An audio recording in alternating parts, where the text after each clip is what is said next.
your company is called Radio Free Mobile. Is that correct? Yeah, that's right. How did you come up with this name? Great question. So, Radio Free Mobile is named after Radio Free Europe. Radio Free Europe was the radio station that broadcast the voice of freedom into East Germany and behind the Iron Curtain during the Cold War.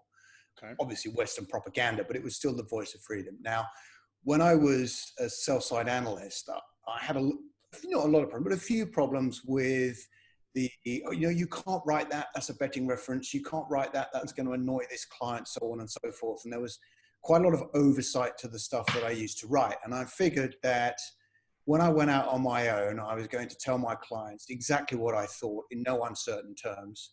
And that's why the company is named that way. At that time, the specialization was more on mobile than it is today. Today, we've broadened out quite a lot from the mobile sector to cover a number of other areas. But that was the genesis of the company.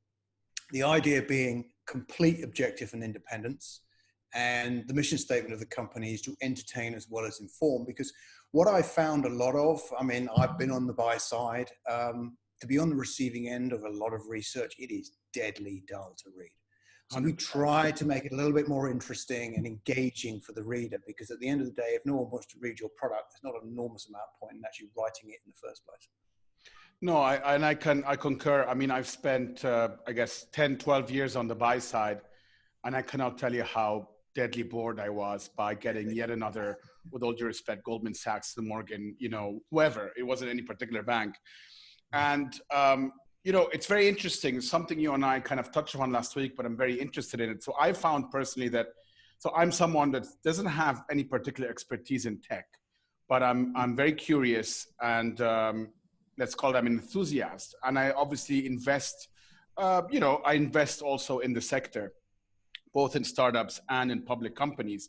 So when I started to educate myself, what I found is I started gravitating towards models like yours, where I was getting a somewhat curated newsletter or daily or some sort of report.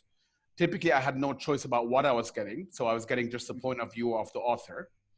And I found myself now having a collection of those curated reports, whether they're dailies or weeklies or monthlies. And that's really my primary source of education, so to speak. I find many of them on Twitter. That works for me because also people like yourself. So you are one of those people that I found on Twitter. Someone recommended you very highly, and I went and clicked on it and on your Twitter feed, and then I found your report, etc., and I subscribed.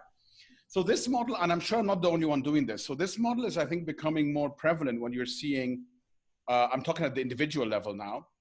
Individuals gravitating towards independent analysts or experts in some capacity, either covering a particular sector like yourself or covering broadly sort of a more business spectrum. Go ahead, sorry. Yes, so part of that, and I think that has happened for two reasons. The first reason is that what happened following 2008 was very heavy regulation of the banking sector. And the net result of that has been is that the revenue available to pay for research on the sell side has fallen by about 85% and is still falling even today. 100%. That has basically meant what's happened is that all the expensive, experienced people who have been kicking around for a while, who had actually seen a couple of cycles, were forced out of the business. So one of the things we found is that also what's happened is that there's been and it's through no fault of the people who are still in it, because of the lower budget available for research, the quality of that research has fallen massively, which makes it easier to compete as an independent.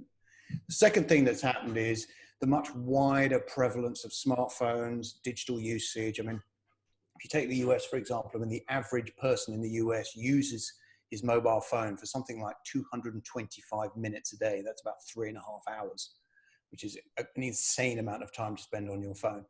And because of the increased prevalence of digital information and the ease of distributing it, also makes it much easier for an independent to get out there and to get in front of people.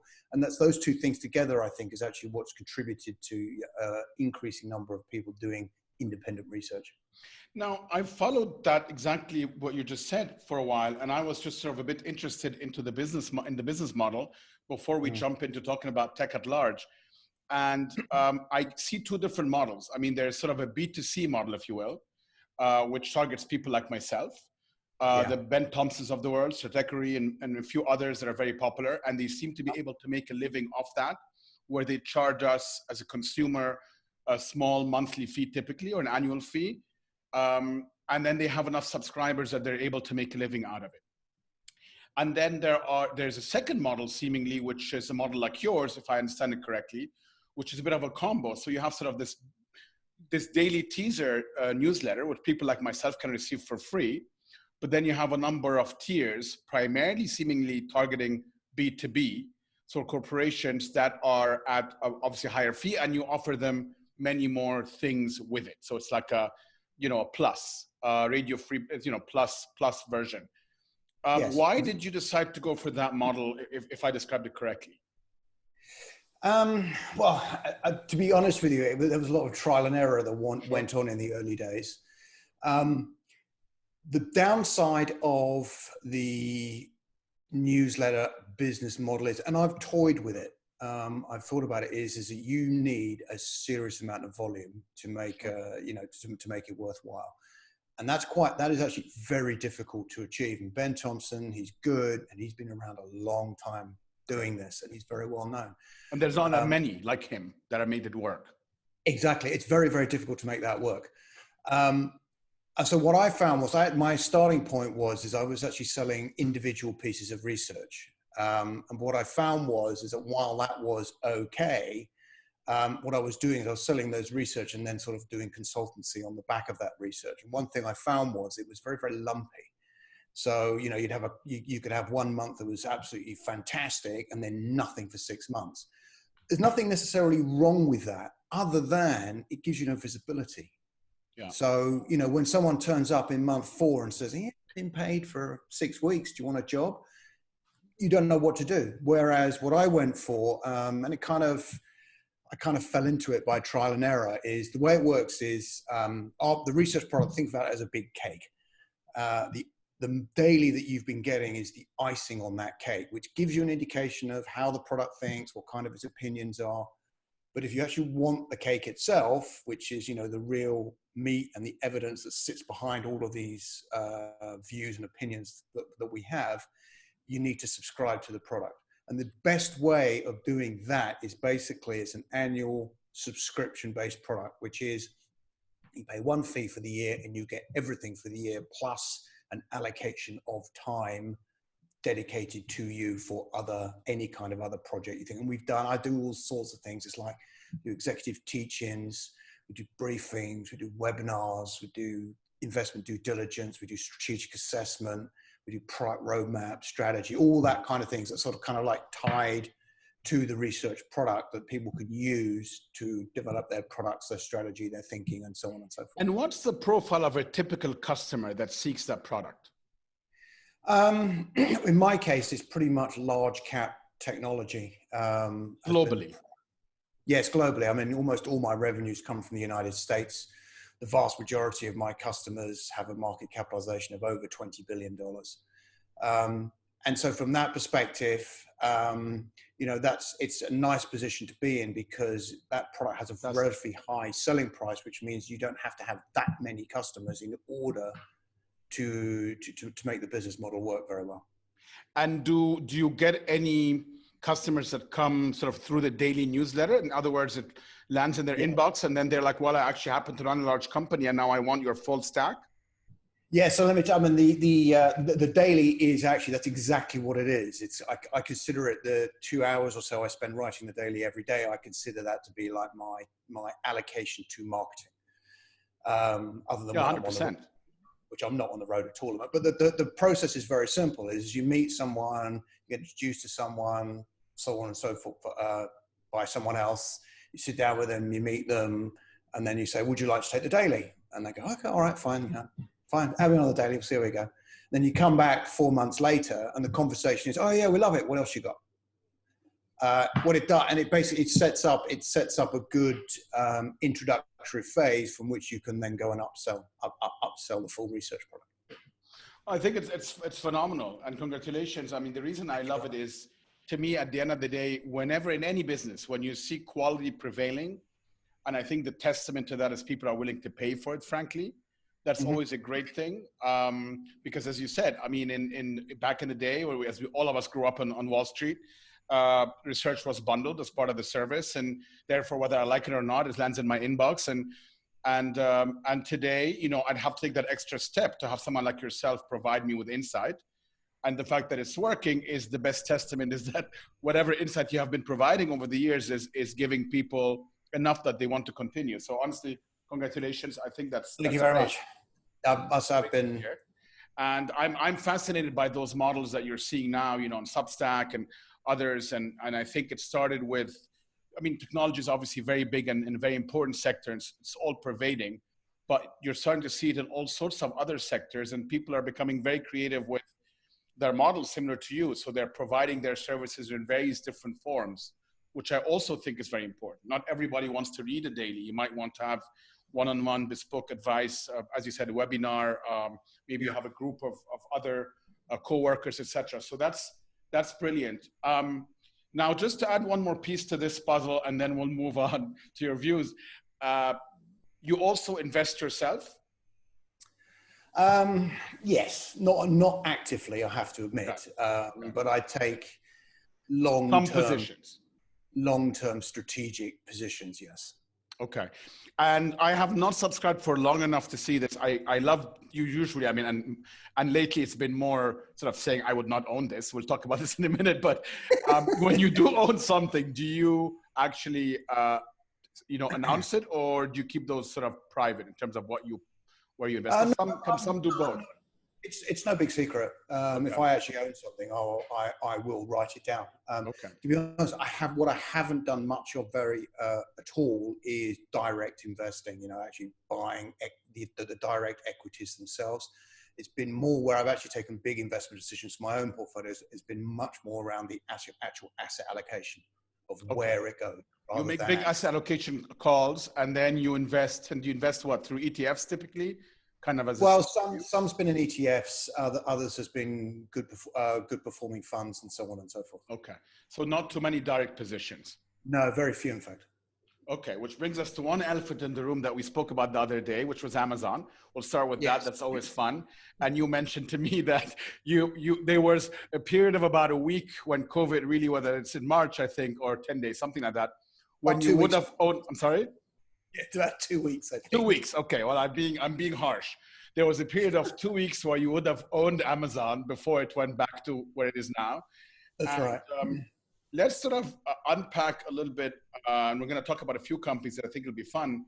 But the way you think about this, and one point I had made to you, which I just want to make here for our listeners, is obviously you look at this as anyone would who's a professional, as a tech analyst, and you do your own valuations of these companies. Clearly, many of those companies, certainly in the last couple of years, have defied gravity in terms of the valuation, in terms of the richness of that valuation, presumably. People have different views. One of the things, and I'm just going to kind of break it down without getting too technical about it, but that maybe an explanation, I want to hear your view, is that many of them start in a sector and wind up being in multiple sectors. When you are doing a typical, this kind of cash flow, any other analysis of the company, you are looking at what they're selling currently. Now, Amazon, which is a case in point, is a company that converted a number of its cost drivers into revenue lines over decades. And that has been a phenomenal success. So if I'm looking at Amazon day 1, 2, and 3, they are selling books, they're selling goods, etc. I can do my DCF based on that, come to valuation. Amazon all of a sudden goes to the cloud. That's a whole different revenue line, huge market, etc. How do you manage that tension? Because you can only put a price tag on what they have today, but you know that some of them, Amazon, a great case in point, is very, very innovative. So maybe this valuation is supported by a potential stream that's in the future that we don't know anything about yet. Yeah, you can make that argument, and where I get wary of that argument, and I'll come back to Amazon specifically in a minute, is because that's exactly the same argument everybody trotted out in 99 and 2000 with all those internet stocks. the way I look at it, I'm a value-based investor. I always have been a value-based investor. And the thing about it is that if you do a DCF, when you do a DCF, you are actually valuing future cash flows and discounting them to their current value. The issue with Amazon is, from my perspective, as a value-oriented investor, is this company has a long habit of not making any money at all. And the problem with that is, quite simply, is that, you know, a value-oriented investment basically means is that a company needs to make money to have any value. If a company never makes money, its value is zero. It has no value, or from an equity perspective. But it has a positive cash flow. Yes, Amazon's cash flow has been good from that perspective. Yes, it has been very good. So that's valuable. It is valuable. I just don't think it's worth the 1.6 trillion that it's worth today. The problem is, and again, you see, the way I would also look at it from a valuation perspective is, let's just say there is a new revenue stream for Amazon that is 5 years away that nobody knows anything about. Should that really be priced into a stock today? You know, the market is supposed to price in the available information that exists. 100%. And I agree with you on the theoretical kind of framework. The reality of it is, what we've seen in a number of those stocks is exactly that, right? Two things. One is the point you made, the first point, which, I mean, I'll push back here a little bit, and I would just take the counter argument. I would say, well, Amazon could have been much more profitable much earlier. It just keeps investing. And therefore, the bottom line has been always, and investors, and Amazon especially, I mean, it's a very, very much of a unique case. Investors over time learned to celebrate that. They didn't always understand the stock. You remember, and I do as well, as you said, post.com bubble, 99, 2000, even after Amazon was stalled as a stock price performance for many years because investors punished it for exactly what you've said. But then that changed, and today it's been celebrated. So I'm just saying, because I see both sides of the argument. I mean, I'm like you, trained to think of it from a valuation perspective, even if I'm not an analyst. As a buy-side investor, that's certainly how I would buy things. But I also see that it frankly means that many analysts would miss the mark for many, many years and miss out on huge amount of value. I am the first person to admit that I have got Amazon catastrophically wrong. Yeah. Absolutely, totally wrong. Simply because it has been an absolute stellar share price performer, and I've hated it all the way up from an investment because it doesn't make any money, and I've got that completely wrong. What that really means is, you know, Amazon in many ways is a momentum, thematic, sentiment-driven share. And underneath the company, so really the issue is that what is the company assuming in the long run in order to hold up a valuation of 1.6 trillion? And the answer basically is an awful lot, but that's not how the market is looking at it. The market right now is looking at Amazon, a number of these other stocks of, where the hell am I going to invest? The only thing I know that's happening is everyone's stuck at home, so let's just buy them and hope for the best. Yeah, and tech has become the new treasuries, in a sense. It feels safe. They have cash. They're growing very fast. It seems a hell of a lot safer than buying GM, and certainly than buying U.S. treasuries, which give you zero yield.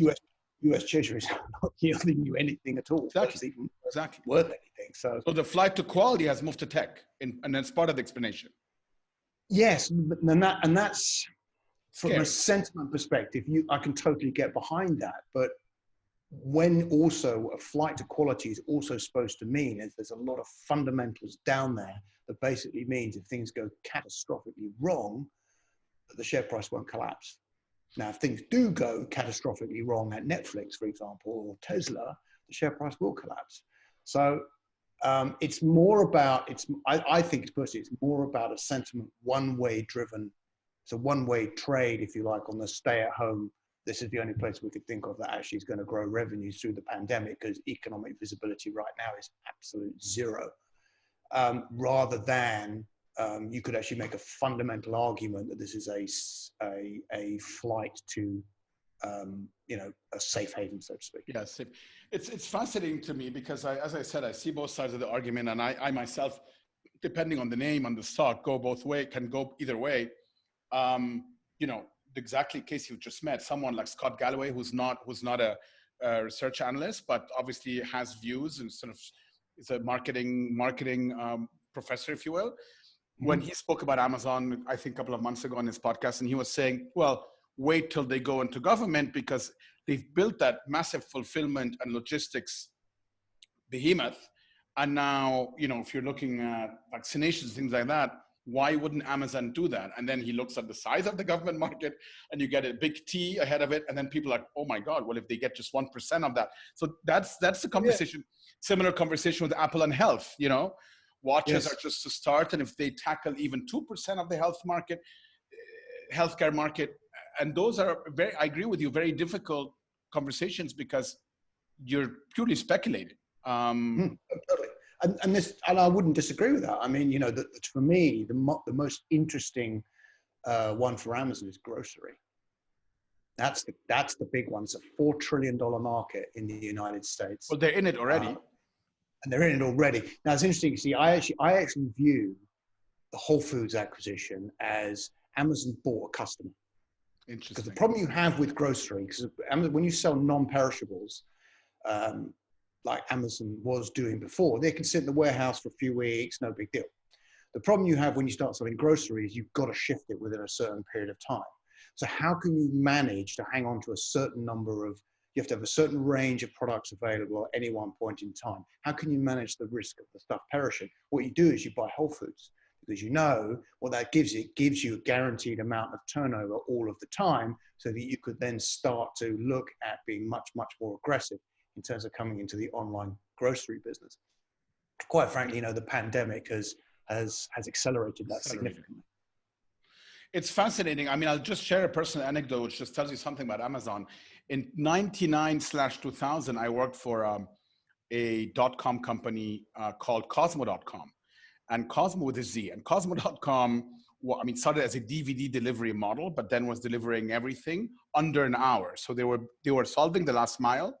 Amazon was our largest investor. They came Series B. This was 2000. Even then, they saw the value in trying to resolve the last mile. Cosmo went bankrupt eventually, and I went to business school. That's a different story. But that was essentially Amazon Prime. And that was in 2000. So just to give, and it was the same guys that are still there now, Jeff Byrne and so on and so forth. So it just gives you a sense. And of course, for many years later, nothing happened, but they were working on it. So what I have been fascinated by is clearly between, you know, the founder, between Jeff Bezos and his lieutenants, they have these theses and they take their time working on them, but they're incredibly ahead of the curve in terms of developing new markets and thinking about solutions, which is obviously phenomenal. And that's why the company is almost worth $2 trillion. But yes, from my perspective, the way I sum up Amazon is very simple, which is the old adage of great company, bad stock. Yeah, fair enough. Time will tell. That's me. I mean, I've been wrong. So time will take tell. that with a pinch of salt. So when you're looking today at technology at large, in terms of your own coverage, are you following particular themes, or is it what your customers are asking you to cover? I mean, how do you decide on what to write, who to write about? And obviously you're following earnings as well, but how do you decide on your themes? Yes, so basically what I do is the research part I do, I actually sit with a foot in two camps, which is, as far as most people are concerned, there's two types of research available. So there's the financial research that I used to do, and then there's industry research, which is much more focused on the top line and some of the bigger theme items. I actually kind of do both because I used to sit on the sales side, and now I sit more on the industry side. Sure. And so I span both of those camps. The way it all started was quite simple. Back in 2012, when I founded the company, what I realized quite quickly is everyone was using this word ecosystem, but no one could tell you what it meant. So if you put your hand up, you know, Cisco would bang on industry about their ecosystem. If you put your hand up and go, what does that mean? They would be dumbfounded. So I figured there was space in the market that helps people to understand what the digital ecosystem is and how, most importantly, how you understand it, how you categorize it, how you understand the strategies and how people make money. And what we do is we created a way to understand Apple, Google, Facebook, Microsoft, Baidu, Tencent, Alibaba, Qualcomm, Samsung, all of these companies. The big ones, yeah. In the same context. Interesting. In the same context so that you can really compare them against each other. And one of the strangest insights I'll give you is that my contention is, and has been for many years, is that Apple and Google do exactly the same thing. They just monetize it in completely different ways, which is why they are actually competing directly head to head in most of the global markets. Are you kind of referring to the Ben Thompson kind of aggregator and platform concept, or are we talking about something else in terms of your framework? Can you elaborate? This is derived straight from the research. So let me give you an example. Let me explain how that thinking comes around. So what does Apple do? So if I took an Apple device and I stripped off the iOS software and I loaded it with Android, a standard Android with Google's ecosystem on it, the price of that handset would probably fall by about 50%.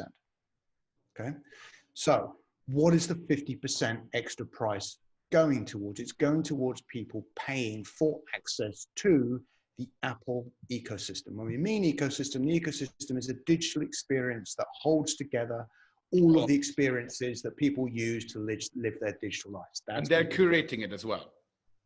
Yes, to a degree. You know, because Apple have some of their own services, but then also, of course, they are completely dependent on third-party developers to enrich the ecosystem, and most importantly of all, provide that really long tail. Now, if you look at, so basically, a large part of Apple's profits comes from Apple monetizing its ecosystem. Yeah, okay? Services, sure. Through hardware. Sure. You then look at not necessarily the services that it sells, but just people pay that, because services, people pay extra for those services. Sure. It's the premium price that people pay to get access to Apple. Now, if you look at Google, what does Google do? Google characterizes the internet and then basically sells targeted advertising on the back of its understanding of what people do. What is Google actually doing? What they're doing is they've created an ecosystem. They give you the ecosystem for free, and you enter into an implicit bargain or explicit bargain with Google that I will consume your advertising in return for these services. So effectively, the way Apple does the same thing by selling a device at a premium, and Google does it simply by selling your data to advertisers in order, and for which you are happy to consume the advertising in order to get access to their services. So actually, they're doing exactly the same thing. It's just the methodology of that monetization is very different.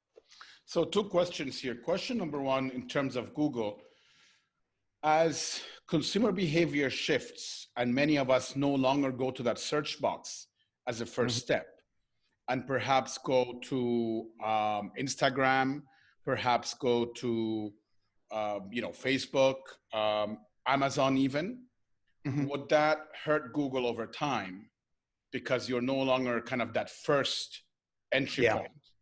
That's one of the key risks. That is one of the key risks that Google runs.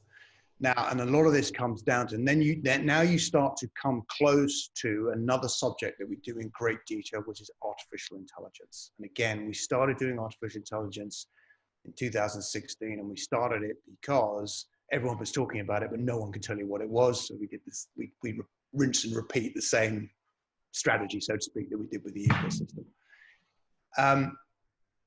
The risk, so basically, if you're looking for a specific product to buy, then maybe some people do go to Amazon, particularly because Amazon will give you good price discovery.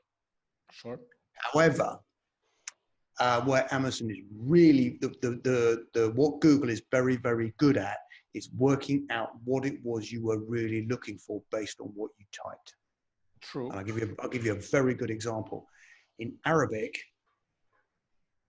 when you write Arabic words in English, you can often spell them in many, many different ways. Correct. And only Google will get them right. Only Google will know what it is you're looking for. And any other search engine or any other company that's doing some kind of search algorithm will make a complete mess of it. Why? Because Google's artificial intelligence, if you look at Google's artificial intelligence, arguably the best in the world by some considerable margin.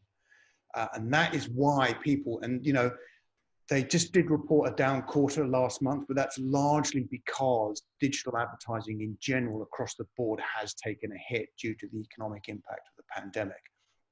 So aside from that, is still no real sign that revenues from search-based advertising are starting to decline. I think they're slowing for sure because search is becoming more of a mature business, and there are other methods of advertising, like on social networks or direct advertising and so on and so forth, that are growing more quickly. But certainly there is not a lot of evidence out there to suggest that people are stopping to use Google and going to search for something somewhere else. And what about the argument? I mean, this is a big thorny subject, so I'm kind of hesitant, but I want to touch on it, which has to do with Google and Facebook. And Apple, to some extent, stands on the other side of this, which is the issue of obviously privacy, and the issue of also kind of, it's the Wild West out there. We can't control what people want. So, I mean, particularly I'm talking about YouTube here, which is owned by Google, where their argument is similar to Facebook, because you know what, it's a free country and free system, and anyone can upload whatever they want, and we can't really spend our time policing this. Apple apparently, and you know more about this than me, but on their new phones and new headsets and so on, will enable many of us to actually control our privacy settings in a much more explicit way. So that starts sort of in almost stark contrast. And Apple has obviously positioned itself generally from a PR perspective as kind of a, I guess say pro privacy. Yeah, exactly. So how do you, and that's a very big subject, but what do you make of that? And them taking almost two opposing sides here. Yes. Now, interestingly, see, Apple loves to get on its high horse about how we are the privacy play. Yes. The beauty part of it is that Apple's business model allows it to be the privacy play because they've already clipped your ticket when you bought the device. Correct. So they've already been paid. Now, the way I view this thing is, engagement with Google services, engagement with Facebook services is entirely voluntary. Yes. And so from that perspective, now, there's children, there's all sorts of other people that, Yes, but again, my position on that would be is that, children getting access to inappropriate data on Google services or Facebook services is not really the responsibility of Google or Facebook, but their parents, who should be monitoring their activity and keeping them safe. It's parental responsibility. Now, there have been definite breaches where they have basically said, we will not use your data for this, and then gone and done it anyway. Facebook in particular. And, there have been a series of boycotts on Facebook. Or disinformation in politics, as we all know, right? To just plain wrong information that's out there, that's been sponsored on Facebook, and they're saying this has nothing to do with us, and it's just wrong information, misleading. That's right. And this whole comes down to this whole immunity issue. I think it's Section 230 that's currently being debated in Congress right now, where these platforms all have this unusual immunity, which is if they put something on their platform, then they are immune from litigation because they're just, hey, we're just the pipe.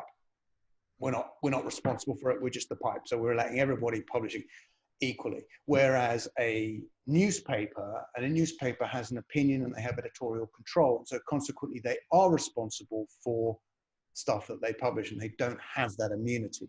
The question that is out there today, and this is where you get into this whole free speech versus hate speech argument, and there's a very difficult balance here, is to what degree can you police what is called hate speech before you start to limit free speech, and therefore you should lose your immunity under Section 230 and you basically become a publisher. Correct. It's a very, very difficult question, and I don't know what the answer is. The interesting thing, though, is that people have talked about Facebook. No one's using Facebook anymore, and so on and so forth. The numbers tell a very, very different story. And Facebook, they own Instagram and WhatsApp and a number of other assets that are also very, very popular. So exactly, and the revenues keep growing. And Facebook, in my opinion, will not have an issue with this until the voters start voting with their feet. And I think the last quarter showed that very clearly, where they had year-over-year growth despite the pandemic. And what is your view on what you're starting to get from the U.S. Congress and others about breaking some of those guys up that they have too much power, stifle innovation, gobble up anyone that comes their way, et cetera, et cetera. I mean, some of what came out, Mark Zuckerberg writing very clearly that, either Instagram would sell to him or he would kill it, et cetera, et cetera. The fact that no one on venture capital will ever try to even fund a search company because they know they can't compete with Google, et cetera, et cetera. What's your view on that particular? It's a very broad subject again, but it's a very difficult one. Typically, homegrown monopolies are very, very difficult to crack. Now, you could argue that Facebook is not a homegrown monopoly because it acquired Instagram and it acquired WhatsApp. So one potential remedy could be to force it to split those out. But the actual breakup of Facebook itself might actually be considerably more difficult to achieve because it is effectively a home. But those assets, I mean, and Google and YouTube, I mean, is there a reason they have to stay together? Some people argue YouTube would be a better company if it was independent from or spun off. In terms of monetization. Here's the interesting thing, you see, because up until very recently, YouTube was not very well monetized, or that was the general view that YouTube was not very monetized. Well, actually it was, because if you look at Google's revenues, you look at its activities, we have this thing called the digital life pie. And what the digital life pie is, it is a representation of what users do with their smart devices divided by time. And that gives you a view of what is the addressable market for a digital ecosystem like Google or like Facebook, because this is what users are doing. What we noticed 5 years ago was that although YouTube was not generating a lot of revenues for Google, it was critical because what was happening is Google was understanding what its users were doing and what they liked and what they watched on YouTube and monetizing that through the search algorithm. Of course. And so from that perspective, that's why, and that's still going on today, and that's why if you actually split or force Google to sell YouTube, quite possibly what would happen is that you might start to have charging subscription to get access to YouTube in order for it to sustain itself. Yeah, which would be very interesting. One of the things that I find very interesting is some of these tech companies, at business school, they taught us that a lot of these larger companies, tech or otherwise, are notoriously bad at making acquisitions. And so many of this M&A activity typically is value destructive. Now, these guys, almost all of them, have had a very strong track record. I mean, when you look at Facebook, I mean, WhatsApp and Instagram, probably some of the best acquisitions of all time.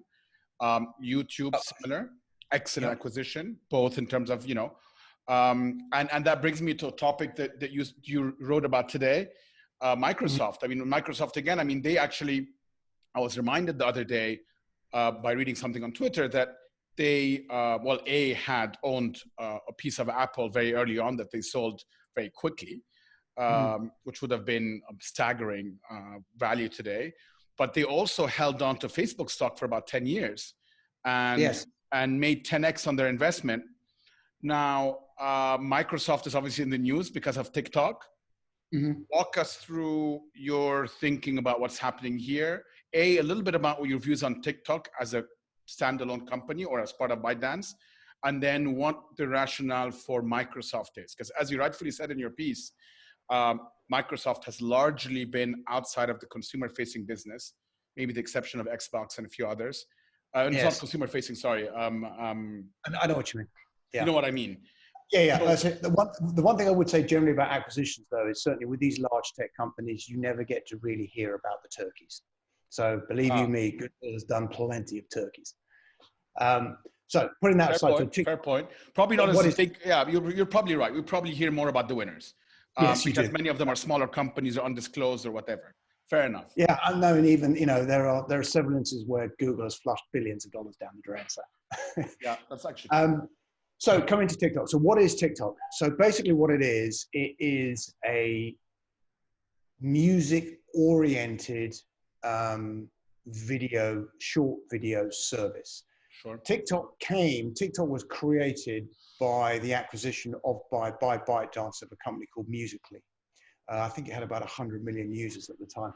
And it was a service outside of China. Now, why is TikTok so good? And there's a very simple reason for it. ByteDance is not a media company. ByteDance is an artificial intelligence company. And what they've figured out how to do is to create an AI algorithm that is very, very good at understanding what its users like to watch based on their history and the other things that they do. So the reason why TikTok is so successful is when you use it, what happens is it's much better than anything else at surfacing the videos that you actually want to do. And that's much more difficult than it sounds, simply because, don't forget, this is user-generated content. 100%. So and they're phenomenally at it, phenomenally good at it. They're really, really good at it. And that's basically where the value is. Now, this is why data is such an important sticking point, because in order to make the algorithm do that effectively, you need a ton of data. Correct. So they need access to consumers. Exactly. That's what the fight is all about, is we don't want TikTok to operate in the United States because we're frightened that US consumer data is going to go back to China and into the hands of the CCP that will then be used against them or against us. Where do you stand on this? So what's your view on, so people like Ben Thompson has come very clearly saying that, yes, that is correct. And you're essentially, this is a proxy for the Chinese government. I don't think you can categorically say that ByteDance is a proxy for the Chinese government. No, I'm not saying that. I mean, he was saying that, I think. And yes, I wouldn't go that far and say that about ByteDance. The reason being is there's no evidence, there's no clear evidence other than in China, there is a legal requirement that all big companies have Communist Party members within the ranks, and there are committees. So there is always a degree of government influence. Okay. What you'll also find is that any company operating in China could be shut down in 5 minutes at the whim of the government. So as a result of those two things, the Chinese government, should it choose to do so, could make ByteDance do anything that it wants. Okay, but what I'm trying to understand is if Microsoft, let's assume Microsoft is successful in acquiring TikTok. Okay. Now, as you said, the value is in that algorithm, that AI algorithm that they have. Now, that's coming from ByteDance. Yes. So I am buying your US or Australian operations, whatever, a bunch of their operations outside of Asia. But I mean, if I don't have that algorithm, that value, what you've just said, which is how phenomenal they are in figuring out what you want to see, could diminish over time, and that's really the raison d'etre of TikTok. So what am I buying? Exactly right. You're exactly on the money with that one, and that's exactly what we wrote today. What would have to happen is that two things would have to happen. Number one, Microsoft would have to gain a license to that algorithm. Okay. And then Microsoft would have to maintain and evolve that algorithm on its own in order, if it is going to achieve all of the security requirements that the US government is going to place on it. That's a tall order. I mean, if they knew how to do it, they would have done it. Well, that is true. I'm not believing Microsoft. I just think that there's a reason TikTok and ByteDance is such a massive, massive success. They figured out something others couldn't. Yes, and that's absolutely right. The one thing Microsoft does have a very large AI organization. So it's not impossible that ByteDance points them in the right direction and gives them a few ideas on how to train it based on the data that it's generating. But again, the risk of this acquisition basically is that Microsoft buys it, takes the algorithm, and then the quality of the algorithm degrades, the quality of the service degrades, and then user engagement falls away. That's the risk. That is the real risk of this acquisition. So it is likely more of a financial investment than a strategic one. Like the other guys are under pressure, so I'm able to get them at possibly a lower price than I would otherwise. And then, you know what, I can basically buy low, sell high, or spin off, or IPO, whatever. That's the only strategy that makes sense to me. If you look back through history, Microsoft has had a number of goes at creating a digital consumer-oriented ecosystem like the one Apple has, like the one Google has, like the one Alibaba has. And it has failed and spent a vast amount of money in the process. The acquisition of Nokia was the last one. That was Palmer, I think, at the time. Yes, that's right. Now, Now it's relatively well known that Satya Nadella, the CEO of Microsoft, far more sensible. He hated that transaction. Yeah. And if you look at when he came in, the first thing he basically did was, we're not doing this consumer stuff. Let's play to our strengths, move towards the enterprise, de-emphasize consumer. And to his credit, it's worked spectacularly well. And he's massively increased the market capitalization of Microsoft in the process. However, inside Microsoft, there's still a couple of vestigial bits left over, which is Bing. Bing makes some sense because Bing generates data for the AI organization, so they'll never get rid of Bing. Xbox, what the hell are they doing with Xbox? And Minecraft. Which is why I've always maintained for the last few years that if someone's actually to make a good offer to Microsoft for either Minecraft or Xbox or both, they should, in theory, consider selling it because they are definitely non-core. And I think TikTok would fit into that space. So the way I could see this happening is that ByteDance is on the back foot because they're going to get cancelled in the US, which means the value of their business is zero. They'll be willing to negotiate. Microsoft can get a good price as long as it can keep that AI algorithm going, keep the engagement there. Maybe in a couple of years, they can then IPO it or sell it to private equity for a significant return on investment. That's kind of where I think. So that's why the way I look at it is the way I would describe it is an opportunistic investment by Microsoft. Very interesting. Okay, thank you. I want to shift gears here to something you also wrote about recently, which I follow with a lot of interest, given the fact that we have a F&B platform here, is cloud kitchens and what's happening in the world of F&B. What's generally your view on that sector at large? And then is there anyone there that you can recognize? Obviously, not all of them are public companies, but that you feel has had a sensible strategy that can work, because it's notoriously a very difficult sector to make work. Last mile is very, very hard to make profitable. What's your view of the sector? And if there's anyone else, any particular company you want to speak about? Yeah, so the way I look at this sector is to take a step back from what they do. Because you can apply the same thing to things like ride hailing and e-commerce and classifieds and so on and so forth. They're a marketplace. They're a marketplace where buyers come to transact and sellers meet, basically where they meet. Now, the key to a marketplace, the problem with the first issue you have as a marketplace is very low barriers to entry. Correct. Now, as a consequence of that, because there are low barriers to entry, it means brutal competition. So, and so we created this rule in 2015. I created a rule of thumb, which basically describes the economic fundamentals of all of these digital marketplaces, which is, in order to make money, you need 60% market share or to be double the size of your nearest competitor. If you can reach that hallowed status, you become what's known as the go-to place to do it, which means that's where the buyers are going to go. Also means it's where the sellers are going to go, which means you can charge a little bit more to the buyers and a little bit more to the sellers on both sides, and you can make an awful lot of money. So eBay, Airbnb, etc. They're very successful marketplaces. Yes, the best one, actually, the best example of this is actually, ironically, is Craigslist. Of course, the reason why I bring up Craigslist is because the user experience is horrible. Correct. Awful user experience. But it doesn't matter because everyone goes there. The value is so high. Yes, because that's where you go. Now, that's why food delivery, coming back to your original question, has actually been such a bloodbath.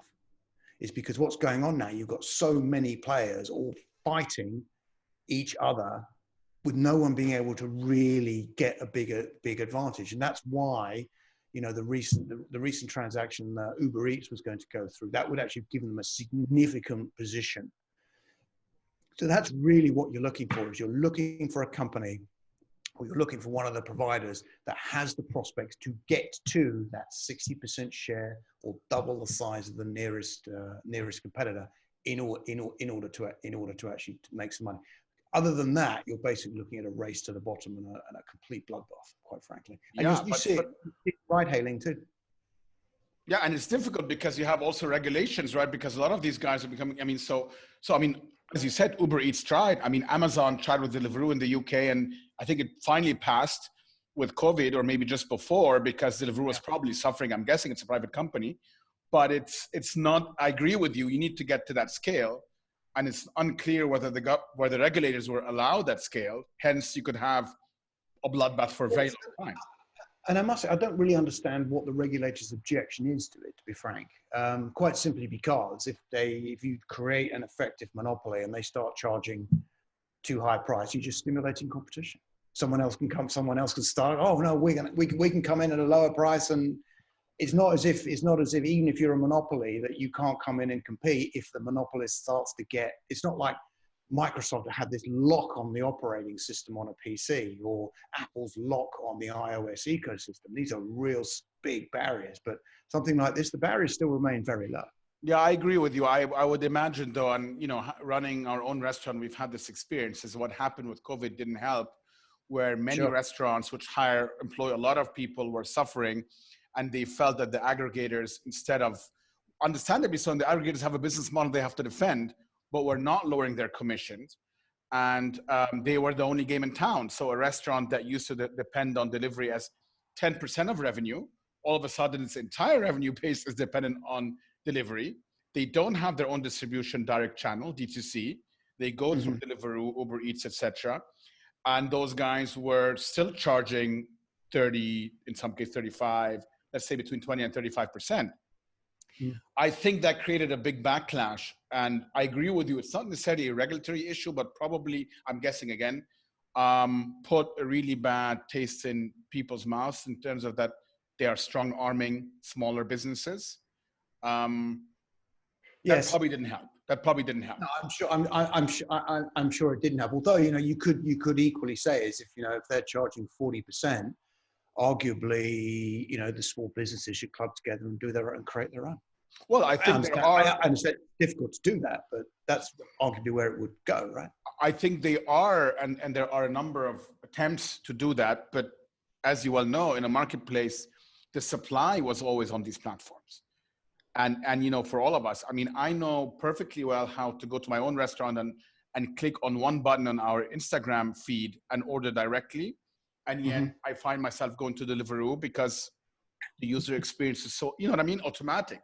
It's the go-to place. That's right. Go-to place. So anyway, I think that's the power of the marketplace. Yes. Yeah, it's a fascinating, I think, sector.